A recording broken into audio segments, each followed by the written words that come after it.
हामी बसेको ठाउँमा सब नर्मल छ क्या, कतिचोटि भनौँ होइन। अब त्यो न्युजले गर्दाखेरि क्या, न्युजमा मम्मीले फोन गरेर यस्तो छ भन्छ, उस्तो भयो भन्छ क्या। हामी त खोइ त्यो नजिकबाट कति टाढासम्म त होइन, हामी रुममा जानलाई आधा घन्टा लाग्छ बस्नदेखि पनि, जान आउनुपर्छ। न रुमबाट न होटलबाट त केही पनि देख्दैन त हामीले, सब नर्मल छ यहाँ।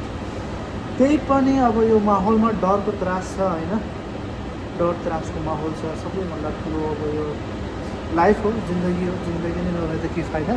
त्यही भएर सुरक्षित रहने कोसिस गर्नेछौँ हामी। केही भइहालेछ भने अब घर तुरुन्तै आउनुहुन्थ्यो, छुट्टी छ दिइरहेको थियो मलाई, दिन खोजिरहेको थियो। अब 1500 फ्लाइट, त्यही भएर क्यान्सल गरिदिएको छ।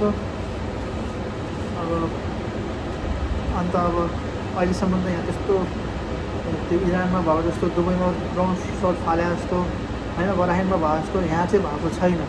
यहाँ चाहिँ नभएको छैन। भएको भनेको त्यही पेट्रोल पम्पमा हानेको हो होइन, त्यसैलाई पनि बढाइ चढाइ गरेर मान्छेले न्युज बनाएर यति ठुलो बनाइदिएको छ। त्यही भएर गाउँमा बस्ने होइन, कति साउदीमा बस्ने आफ्नो नेपाली दाजुभाइहरू हुनुहुन्छ नि त हाम्रो, त अब उहाँको फ्यामिली हुनुहुन्छ होला, फ्यामिलीलाई त मनमा डर हुन्छ न्युज हेरेर अनुसारले त। अब त्यो न्युजले गर्दाखेरि पनि मनमा डर हुन्छ होइन। त्यसैले हजुरहरू जति पनि साउदीमा बस्नुहुन्छ, भिडियोलाई ट्याग गर्नु, हाल्नु होला होइन, यसरी भन्नु होला यस्तो भयो उस्तो भयो, जसले गर्दा सजिलो हुन्छ। घरमा फोन गरिरहनु होला सबैलाई भन्न चाहन्छु। मैले पनि घरमा मैले दिनमा 2 चोटि फोन गरेर भन्छु कि यस्तो भयो उस्तो भयो, घरमा चाहिँ सबै ठिक छ भनिरहेछु होइन।